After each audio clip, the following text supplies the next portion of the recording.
जी minister साहब, minister defence Khwaja Asif साहब। शुक्रिया जनाब डिप्टी स्पीकर।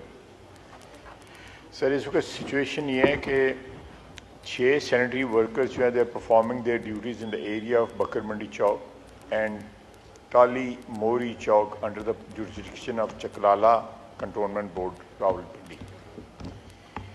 इनकी पूरी लिस्ट दी हुई है। Daily wages staff or contingent paid workers and mostly daily wages staff switch their job workplace without intimation permission of the employer. They are engaged in purely daily wages basis and there are no sanction vacant posts against such daily wages. Hence it is not possible to regularize their services.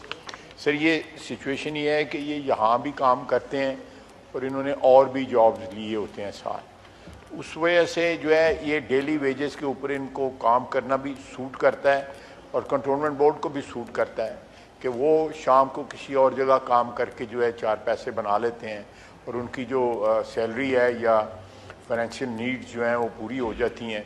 तो इस वक्त तो कोई programme नहीं है इनको, ना हमारे पास वैकेंसीज़ हैं, डेली वेजेस की हैं, उसके ऊपर जो है हमारी लाइबिलिटीज़ जो हैं वो लिमिटेड रहती हैं। वो हमारी लाइबिलिटीज़ लिमिटेड रहती हैं और वो भी जो है उनको भी ये फ्रीडम होता है कि कहीं और जाके काम कर सके। इसलिए दोनों पार्टीज़ को ये सूट करता है कि वो मौजूदा जो जिस हालत में वो काम कर रहे हैं उसी में वो कंटिन्यू करें। बहुत शुक्रिया।